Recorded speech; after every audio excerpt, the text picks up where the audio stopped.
So during the campaign, Donald Trump said that he could end the war between Ukraine and Russia in the first 24 hours of taking office. Well, it seems his transition team has released a plan, or at least part of that plan, to the Wall Street Journal on how he would do just that, and I'm going to discuss exactly what is in it. Now, it's worth pointing out that it seems Donald Trump himself has not explicitly signed off on this plan, but it did come from his official transition team to a major newspaper. Now, first up in the plan is a ceasefire and Ukrainian territorial concessions. Basically, they will freeze combat along current lines, effectively acknowledging Russia's control of 20% of Ukraine without Ukraine reclaiming lost land.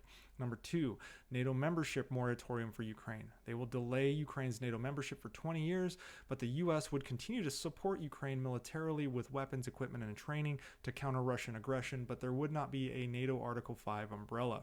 Number 3, establishing a demilitarized zone. Basically a 1,200 kilometer buffer zone along the front line to separate Russian and Ukrainian forces, which aims to reduce an escalation risk.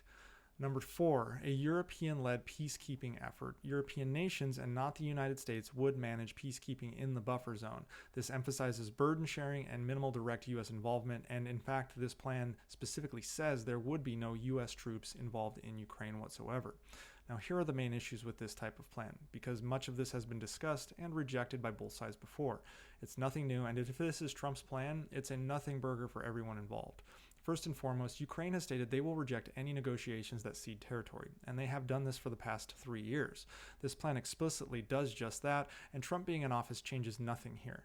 For Russia, this plan overwhelmingly favors Putin's goals of neutrality for Ukraine and non-alignment with NATO, though the Kremlin prefers this non-alignment to be indefinite and not just 20 years. But there is a wrongful assumption in the Trump administration that this war is exclusively about NATO expansion into Ukraine. That is wrong. It was mainly about the Kremlin reasserting Russian dominance over Ukraine. This includes EU membership, as well as Russia demanding that Russian be the official language of Ukraine. Putin has framed this war as a mission to protect Russian-speaking communities in Ukraine, alleging discrimination and threats against them. This narrative has been used to justify military action in regions with significant Russian-speaking populations. Trump's plan does nothing to alleviate Russian concern and provides weapons to Ukraine, which may actually exacerbate the angst of the Kremlin in this area. Russia would also gain territory, but not as much as it wanted, and this will not make Russia happy. Plus, as I've said before, this recognizes and rewards territorial changes by force, which broader Europe will likely reject. For years, Russian propaganda has shown Ukraine in its entirety as a part of Russia. They can't just take that back now. Additionally, this doesn't address the fact that Russia claims certain territories by referendum that are still under Ukrainian control. I'm talking about portions of Zaporizhia, where the major metro is still controlled by Ukraine. Also, large portions of Kherson, Luhansk, Donetsk.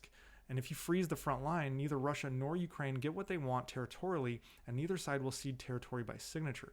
Plus, ceding this territory would condemn millions of Ukrainians trapped under Russian occupation.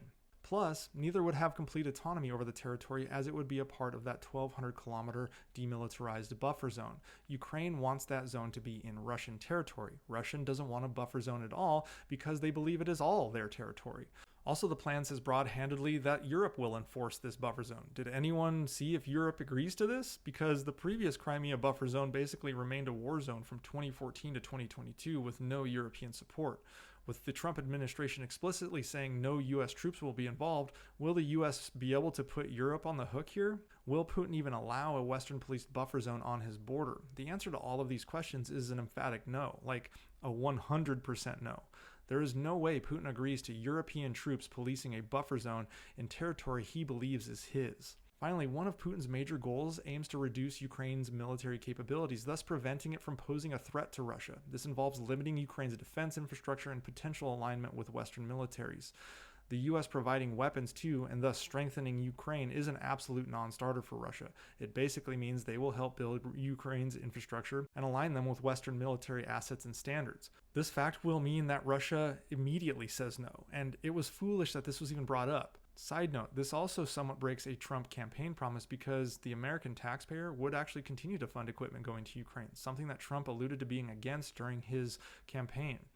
With the exception of the slight possibility that both agree to a 20-year moratorium on Ukraine joining NATO, I see absolutely nothing else in this potential Trump plan that either side will agree to. To sum it up, Ukraine won't agree to ceding territory, but would love to have U.S. weapons continue to flow in.